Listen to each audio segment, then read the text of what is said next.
자영업자의 현실을 풀잎에 매달려 있는 이슬이라고 표현합니다. 이재명 정부는 벼랑 끝에 몰린 자영업자, 소상공인을 살리기 위해가 지역화폐를 확대하는 방안을 고심하고 있지에. 그러하고 부산에도 지역화폐가 있습니다. 우리가 다 아는 그 동백전이라예. 이 지역화폐가 실제 골목 상권에 어떤 영향을 미치는지, 지역화폐 정책이 소비자와 소상공인 모두를 아우르는 방향으로 실현이 되려면 어떤 노력이 더 필요할지 부산의 자영업 현장을 잘 아시는 분에게 오늘 한번 직접 들어보겠습니다. 네, 자 지금 행정안전부가 지역화폐 발행과 관련해서 국비 지원 확대 방안을 놓고 협의를 시작한 상태인데요. 빠르면 7월 중순쯤에 이제 실행이 된다고 하는데 실제 골목 상권에는 어떤 영향을 미칠지 중소상공인 살리기 협회 이정식 회장님 전화 연결해서 직접 들어보겠습니다. 안녕하십니까? 안녕하십니까? 네, 안녕하십니까? 예, 회장님 반갑습니다. 예, 반갑습니다. 자, 현재 부산의 지역화폐 정책부터 짚어주시면 좋을 것 같습니다. 네네. 지금 부산의 지역화폐는 2025년 예산이 한 770억 원이 책정되었거든요. 예. 조금 전에 우리 사회자님 말씀처럼 하반기는 이제 국비가 편성될 예정인데 네. 6월 말까지 충전 금액 한 50만 원에 네. 110억은 소상공인의 매출 규모에 따라서 결제액이 한 5%에서 7% 정도 차등 적용됩니다. 근데 네. 지금 부산 중소상공인들은 지역화폐 이제 사용처를 확대하고 또 기능도 다양화해달라 하는 요구가 이제 끊어서 가는 상황이고요. 네. 이재명 이제 그 정부에 들어서서 지난 19일 국무회의에서 이제 통과된 거죠. 한 30조 규모의 추가 경정 예산이 통과되면서 모든 사람들이 민생지원금 받지 않습니까? 네. 예. 거기에 이제 맞춰서 또 지역 사랑 상품권 지역화폐죠. 이 발행 규모도 역대 최대 규모인 한 29조 원 정도로 늘리게 됐습니다. 그래서 부산시가 처음에 이제 지역화폐를 도입하려고 했던 지역 경제 활성화와 상권 보호 그런 부분에 골목 상권 매출의 증대가 될 것으로 보입니다. 예. 예. 자, 그러면 이 지역화폐가 실제 골목 상권에 미치는 영향이 어떻습니까? 네. 이 지역화폐가 실제 골목 상권에 어떤 영향을 미치나 이 말은 우리가 이제 가뭄에 단비가 내린다 이런 이야기 표현한다 않습니까? 예. 예. 그래서 동네 텃밭에 어떻게 사용되고 또 식물이 어떻게 살아나는가 이렇게 묻는 거하고 비슷하거든요. 지역 내 소비를 촉진하고 또 회전율을 이제 높여서 지역에 이제 중소자영업자를 보호한다 이런 이제 중점을 두고 있는 거죠. 그래서 이제 정부 전문가들은 동백전의 투입 대비 소비 창출 비용은 한 2.56%로 상당히 효과성이 크다 이렇게 이야기했습니다. 그래서 예. 지역화폐가 골목 상권에 스며들 수 있도록 생명수처럼 이렇게 느끼도록 시민들과 상인들이 느끼도록 이렇게 운용하는 게 매우 바람직하다 이렇게 보입니다. 네. 자, 그런데 이전 정부 때 지역화폐 예산이 줄기도 해서 이제 좀 문제가 되지 않았습니까? 예산이 줄면서 겪게 됐었던 어려운 문제점 이런 것들도 한번 짚어주시죠. 예, 그렇습니다. 윤석열 정부가 출범하자마자 지역화폐 국비 지원이 대폭 삭감됐습니다. 그죠? 네. 그래서 전국의 이제 소상공인들이 직격탄을 맞았죠. 특히 부산은 자영업자 도시라서 타격이 더 컸습니다. 윤석열 정부에서 이제 예산 삭감은 제가 볼 때는 단순한 이렇게 행정 조정이 아니고 현장의 자영업자 생존과 또 소비자의 유익성에 피해를 많이 이렇게 준 그런 대표적인 실패 정책이다. 저는 그렇게 생각합니다. 예. 그러니까 윤석열 정부에서 예산 삭감된 건 2022년 기준입니다. 예. 전년 대비해서 한 80% 이상 축소되거든요. 그러니까 전년 2021년도에는 1조 3천억 정도 됐는데 이게 1년 만에 2,400억 원으로 대폭 삭감돼 버리죠. 덩달아 이제 부산시도 동백제 예산이 대폭 이제 감축될 수밖에 없을 거 아닙니까? 예. 그래서 이런 예산 삭감이 현장에서는 어떠한 어려움을 가져왔는가 하면은 불보듯 뻔합니다. 첫째는 소비자들의 캐시백 혜택이 축소되죠. 그러니까 소비자 입장에서는 굳이 동백전을 쓸 이유가 없다. 이런 인식이 확산되면서 실제 사용률도 감소하고요. 또 이제 그러다 보니까 골목 상권 매출이 떨어집니다. 자영업자들의 이제 주력 고객인 이런 분들이 이제 이탈하면서 대형마트라든지 온라인 쇼핑몰로 이동합니다. 실제 식당 업주들은 그렇게 이야기했습니다. 매출이 한 20-30% 이상 하락했다. 이런 사례 보고도 되기도 하고요. 마지막으로는 국가 정책이라든지 시정의 신뢰가 떨어지면서 예. 지역 앞에 가맹점 모집이 어려워졌습니다. 예, 지금 이전 정부 때 지역 화폐 예산이 줄면서 겪게 된 어려움들 말씀해 주셨는데, 예. 아니 네네. 근데 전 정부 때 이 지역 화폐 대신에 온누리 상품권 발행을 늘리기도 했습니다. 어떤 효과를 네네. 기대하고 그런 건지 결과적으로 기대한 효과가 있었는지도 궁금하네. 예. 네, 이 부분은 이제 평가가 조금 예. 다양할 수 있는데 제 생각은 그렇습니다. 윤석열 정부의 정책의 철학과 그 결과를 우리가 어떻게 볼 것인가 이런 부분이거든요. 네. 그래서 전 정부에서는 그렇게 공식적으로 발표를 했습니다. 지역화폐 정책은 효과가 좀 떨어진다. 그래서 재정 낭비 우려가 있다. 또 중복 지원이 된다. 뭐 이런 비효율성이 존재한다라고 이야기했습니다. 그러면서 온누리 상품권은 전통시장 중심의 직접 지원이다. 또 전통시장 매출 회복을 직접적으로 볼 수가 있다. 이렇게 이야기했죠. 이 부분은 결과는 실제 어땠는가 이야기를 드리면요. 실제 정책의 기대만큼 효과가 뚜렷하지 않았고 실제 상인들의 체감도도 낮았습니다. 예. 그 이유를 한 3가지 정도로 저는 볼 수 있는데 네. 온누리 상품권은 사용처가 제한적이지 않습니까? 전통시장 또는 일부 등록 점포에서만 사용 가능하죠. 예. 그럼 소비자는 어떻습니까? 사용 불편을 느끼고 선택권이 떨어집니다. 그래서 그에 반해서 이제 지역 화폐는 전통시장뿐만 아니고 음식점, 미용실, 카페, 병원 등 골목 상권 전반에 사용됩니다. 두 번째는 디지털 대란 정책에 역행을 한 겁니다. 그래서 윤 정부는 디지털 정부를 강조하면서도 질 중심의 온누리 상품권 예산을 확대한 거죠. 이때 모바일 기반 지역 화폐는 예산을 늘려야 되는데 축소했습니다. 그래서 정책이 일관성이 떨어졌고 소비자 행동 변화도 불일치했던 거고요. 마지막에는 정책 목표와 실제 효과 간의 괴리가 있었던 겁니다. 그러니까 지역화폐 확산기가 2019년에서 2021년이거든요. 이때는 전통시장 매출이 많이 회복했습니다.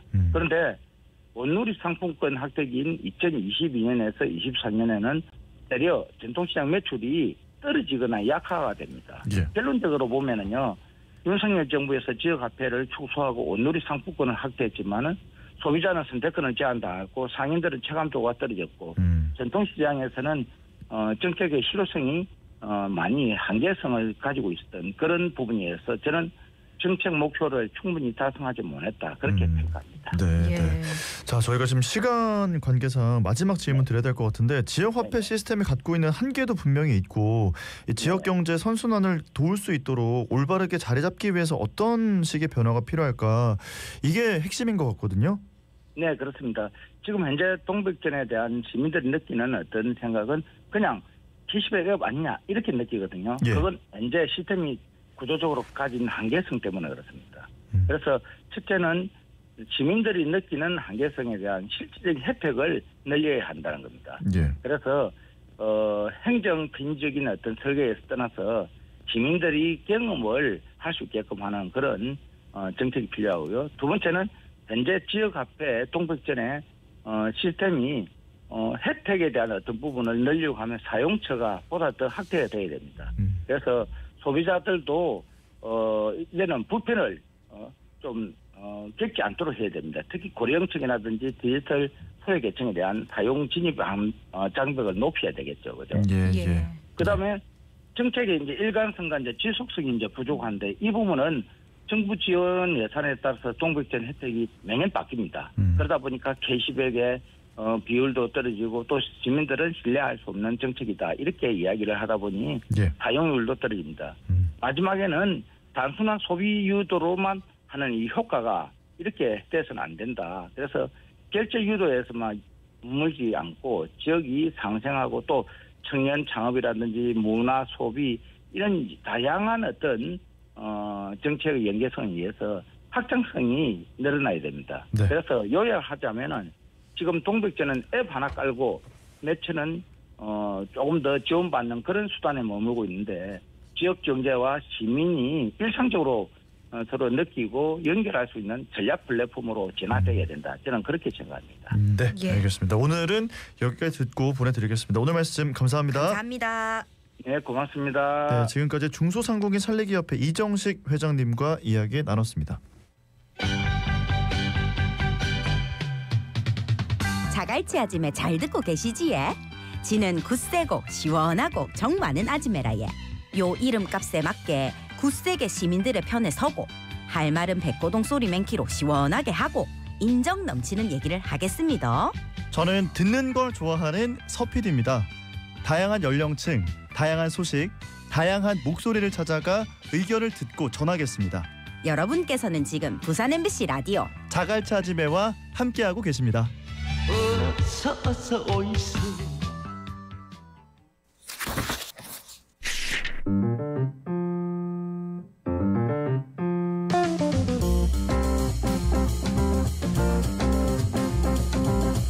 네, 한 달에 한 번씩 여러분들께 문화력을 충전시킬 수 있는 책을 추천해드리는 시간입니다. 이철우의 책 체크, 동해대학교 국어국문학과 이철우 교수님 스튜디오에 모셨습니다. 안녕하십니까? 네, 안녕하세요. 예, 반갑습니다. 자, 오늘도 반가운 얼굴 이철우 교수님과 함께 할 텐데요. 어떤 책을 가지고 오셨나 저희가 소개를 해드렸는데 2권 가지고 오셨죠? 네, 그렇습니다. 이번 달에 선정한 소설은 2권인데요. 네. 하나는 백수린 씨의 장편 소설인 눈부신 안부라는 네. 책이고 2023년에 출간됐습니다. 또 하나는 신혜우님의 산문집 이웃집 식물상담소라는 책인데 네. 이건 2022년에 출간됐습니다. 예. 네, 이렇게 2권의 책을 가져왔는데 네. 사실 이 책들을 선정한 이유가 이제 6월이고 어떻게 보면 이제 새로운 어떻게 시작이 시작됐는데 네. 우리 사회에서 여전히 그 치유가 필요한 때가 지금이 아닌가. 예. 그러니까 사실 큰 혼란을 겪고 어려움을 겪었는데 이제 서서히 치유하고 한편으로는 그런 치유의 과정을 겪어야 되지 않을까.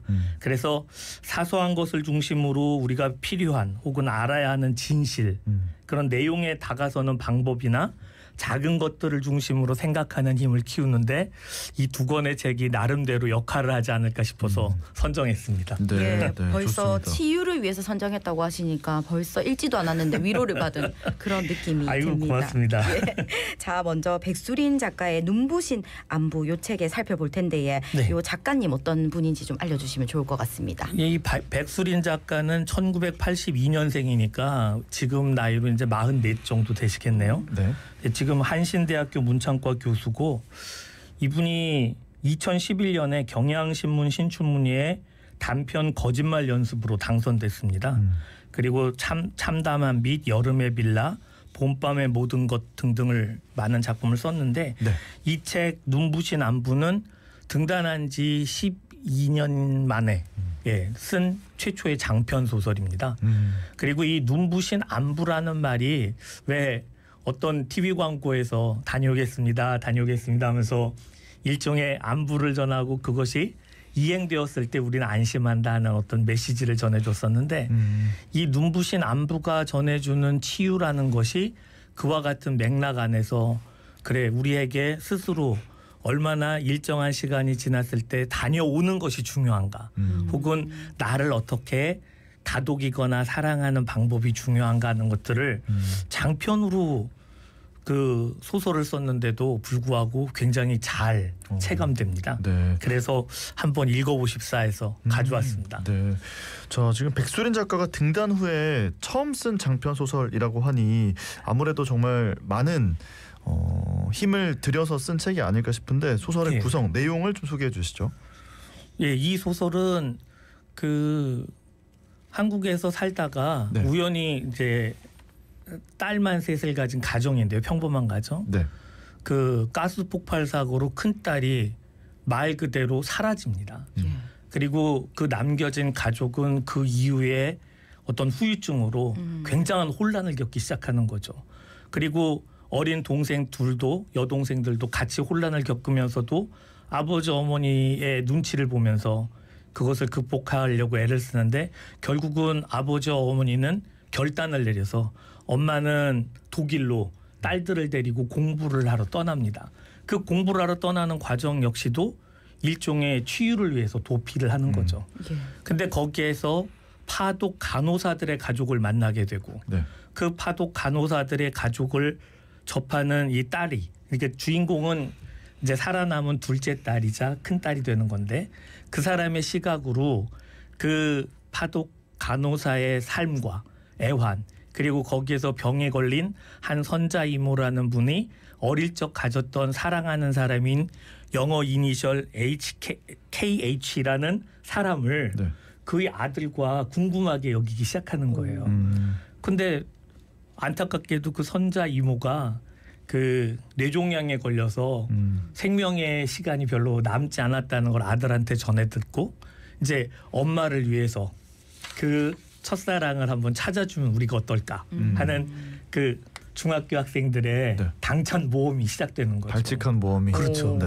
그러니까 이 소설은 굉장히 아주 둔중한 주제를 가지고 있는데 그것을 풀어내는 방식은 발랄하고 굉장히 다양한 기법들을 씁니다. 그래서 그런 겪게 되는 서사의 내용이나 중심되는 생각들이 어쩌면 딱딱한 주제에 맞지 않게 탄력을 부여하고 어두운 주제를 사건이나 이런 것들로 설득력 있게 표현하면서 몰입하게 만드는 그런 소설입니다. 그래서 다 말씀드리면 일종의 수소가 되니까. 그쵸. 네. 근데 굉장히 흥미있고 또 한편으로 아주 재미있습니다. 발랄하게 재미있게 읽을 수 있는 소설 눈부신 안부 얘기 전해주시고 계신데 조금 더 재미있게 읽을 수 있는 방법도 있습니까? 이 소설은 정말로 서사가 주는 재미가 남다릅니다. 네, 네. 그리고 대화체를 최대한 줄이면서도 어떻게 그렇게 묘사와 설명을 많이 하는 글을 쓰는지 그 글밥이 많아요. 글밥이 많고 읽을 거리가 많은데도 불구하고 이 소설을 놓지 않게 만드는 거는 이 동시에 일어나는 사건들 그리고 그것들이 결합하면서 과거와 현재 그리고 타인과 나의 삶이 교차로 드러나고 집약화되면서 우리가 갖고 있는 삶의 무늬를 드러내는 방식이라든가 네. 또는 현대적인 고뇌 또는 현대인의 처지, 사실 외딸로 떨어져서 타국의 삶을 산다는 것이 그와 같은 이산의 아픔 혹은 엄마 아빠가 냉전을 벌이면서도 불구하고 무언가 놓지 않으려는 끈, 자기 또한 언니의 그 부재를 늘 인식하면서도 그런 한편으로는 자기가 살아있다는 그런 속죄 뭐 이런 의식이나 이런 내용 이런 것들이 아주 솜쉽게 그려집니다. 그리고 그 안에서 언어적인 표현, 사건을 서사하는 전략이 굉장히 소설을 안정감 있게 만들면서도 잘 전달할 수 있게 해주는 좀 젊은 작가의 소설 안에서는 나름대로 좀 둔중하고 그리고 문체 역시도 무거우면서도 그렇게 무겁게 느껴지지 않고 그래서 주목할 만한 작가다 하는 생각을 저 역시 하고 있습니다. 그죠. 그래서 실제로 백수린 작가가 참 많은 주목을 받고 있고 또 많은 작품을 써내고 있는데 오늘 눈부신 안부 소개를 해주고 계십니다. 이 소설을 통해서 백수린 작가가 드러내고 싶었던 내용, 인물이 있다면 좀 짚어주시죠. 예. 사실 그냥 한 대목을 좀 발췌해서 읽어드리면 어떨까 싶습니다. 네. 내가 독일의 사정을 잘 알지 못한 채 머나먼 한국에 있다는 사실이 프로젝트를 유지할 동력을 서서히 꺼뜨렸으며 무엇보다 독일에 가 있는 동안 공백이 생겨버린 한국의 정규교육 진도를 따라잡으려 내가 애쓰는 사이 독일에 있는 레나나 한수도 독일에서 각각의 일상을 살아가느라 바빴는지 열정적으로 이어지던 우리의 편지 교환은 시간이 지나며 점차 간격이 느슨해졌다. 어느새 나는 거의 3개월이 넘도록 친구들의 편지를 받지 못해도 그것을 자연스럽게 받아들이고 있었다.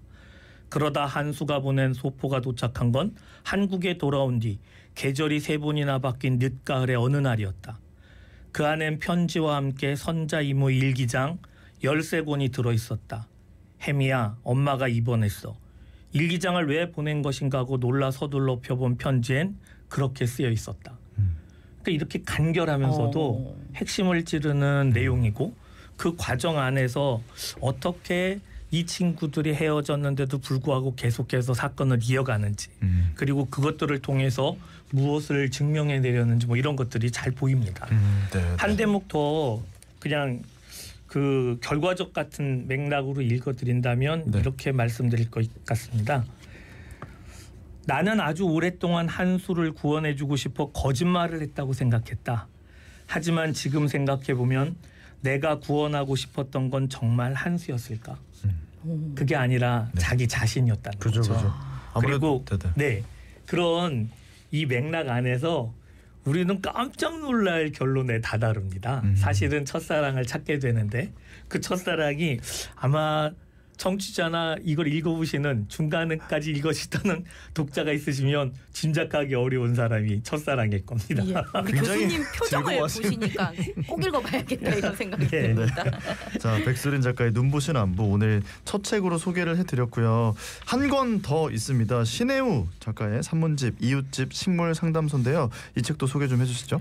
이 책은 말 그대로 식물에 대한 상담을 토대로 우리가 겪는 소소한 일상이나 남에게 선뜻 내밀기 어려운 작은 고민들과 그 대처법 같은 것들을 책에 담습니다. 이 저자가 식물 상담소를 열게 된 것도 실제로는 식물학자이면서도 한편으로는 식물을 얘기하면서 본인들 스스로의 고민을 자꾸 말하고 과정 안에서 그런 것들이 같이 치유되고 또는 경험된다는 것을 체험하면서 보다 사람들에게 따뜻하게 다가갈 수 있는 방법은 뭘까 하는 생각을 한 것 같습니다. 네. 그래서 이 책을 읽으면 좀 따뜻해집니다. 따뜻해진다. 네. 아, 이 책은 주로 어떤 내용이 담겨 있습니까? 이 책의 저자가 예. 아주 흥미로운 공부를 했는데요. 예. 네. 이 사람은 식물 분류학을 공부했습니다. 네. 그래서 지역이나 특징을 가진 장소에 가서 식물을 채집하고 분류하고 그 식물에 대한 이야기를 펼쳐내는 거죠. 네. 이분은 대학에서 생물학을 공부했고 네. 미국 미니소니언 환경연구센터의 연구원을 거쳐서 지금 서대문 자연사박물관에서 근무하고 있답니다. 근데 산문집을 통해 이제 사람들과 소통하는 일을 하고 싶어하고 본인 스스로는 그림을 그리는 식물학자 혹은 식물을 연구하는 화가라고 표현합니다. 그러니까 어떤 분인지 조금 말만 들어도 아마 짐작하시는 내용이 조금 생길 겁니다. 그러게요. 좀 재미있는 분일 것 같고 유머도 갖고 있는 분이라는 생각이 드는데 그러면 이제 주로 책 내용이 어떻게 될까 궁금하거든요. 예, 이 책은 그러니까 자기가 이제 이 책을 쓰게 된 동기를 잠깐 언급하는데요. 네. 일요일에 공원 벤치 앉아서 가만히 애들 노는 걸 보는데 아이들이 궁금한 식물이 있으면 대답해 주는 사람이 만약에 공원에 있다면 얼마나 좋을까? 그러게요. 애들이 놀다가 자꾸 예. 이것저것 묻잖아요. 네. 그래서 그걸 시작한 겁니다. 동네 식물학자. 그리고 그런 거를 확장해서 이렇게 자기가 쓰던 물건들을 왜 이렇게 같이 파는 거 그런 플리마켓 같은 행사를 하는데 네. 뭘 팔지 않고 책상하고 의자만 갖다 놓고 식물 상담소를 진행한 거죠. 근데 그거가 꽤 호응이 있다는 걸 알고 이 책을 쓰게 됐답니다. 그래서 이 책은 책의 곳곳에 많은 식물 그림들이 그려져 있고요. 네. 주변 식물을 이해할 수 있다는 점이 장점이라고 할 수 있습니다. 예, 책을 보면 식물도 좀 알게 되고 이럴 것 같은데 책 구성이 어떻게 돼 있습니까? 이 책은 내부 그러니까 처음에 서문 시작하는 글과 맨 마지막에 닫는 글 뭐 이렇게 두 개가 이제 붙어 있다면 그 중간에 본문 내용은 네. 4부로 그러니까 총 4부로 구성되어 있습니다. 그래서 제1부는 우리 곁의 초록에서 발견하는 눈부신 기쁨. 제2부는 마음이 추울 때 가고 싶은 곳. 제3부는 내일을 준비하는 식물이 가르쳐 준 것들. 그리고 4부는 소중한 시간을 지켜주는 이야기. 이렇게 편성돼 있거든요. 그래서 각각의 그 상담했던 사람들이 고민을 드러내면 그것에 대해서 식물과 더불어 자기가 대화체로 어떻게 이야기가 진행됐다는 것을 알려줍니다. 그리고 곳곳에 이제 자기가 그린 식물 그림이 이렇게 소개가 돼 있는데 네. 사실 제가 식물을 잘 모르는 입장에서 그 책을 보면서 조금 아쉬웠던 건 그 식물 그림들에 이 저자가 좀 더 친절하게 이게 언제 어디서 그리고 이 식물의 이름이 뭐다라고 이렇게 좀 부기를 해놓으면 훨씬 더 그 식물이 언제 피는구나 이 꽃 모양이 이때구나 이런 걸 알 텐데 그게 설명이 없이 그냥 그림만 쭉 그 책 곳곳에 네. 나열돼 있는 게 좀 아쉽긴 했습니다. 아 그렇군요. 아니 그래도 뭐 충분히 매력적이라는 책이라는 생각이 드는데요. 네. 다른 산문집과는 좀 다를 것 같다라는 생각이 일단 드는데 이 책을 좀 어떻게 읽어야 가장 재밌게 읽을 수가 있을까요? 사실 식물 상담소라고 해서 네. 식물을 위주로 이야기를 풀어낸 것이라고 생각하기 쉬운데 네. 이 책의 재미는 저자의 경력에서 오는 다양한 경험이나 체험을 기반으로 네. 다채로운 이야기를 풀어내는 방식이라고 할 수 있습니다. 그리고 식물을 설명하는 부분과 상담자와 자기가 대화하는 것이 대화체로 구성돼 있어서 그런 것들이 일종의 이야기하는 방식에서의 어떤 배울 점도 갖게 되고 한편으로는 위로하는 방식이 이렇게 다양하구나 하는 것도 깨닫게 됩니다. 네. 그리고 식물의 관점에서 인간은 이렇다. 예를 들면 우리가 왜 꽃꽂이 하는 꽃을 절화라고 하는데 네. 그 절화된 꽃이 만약에 주인이고 인간이 그렇다면 예. 절화된 식물은 이 저자의 말에 의하면 다 개량종이랍니다. 그리고 인간을 위해서 막 그렇게 이것저것 덧붙이기를 한 거라는 거죠. 그러니까 그런 것들을 피할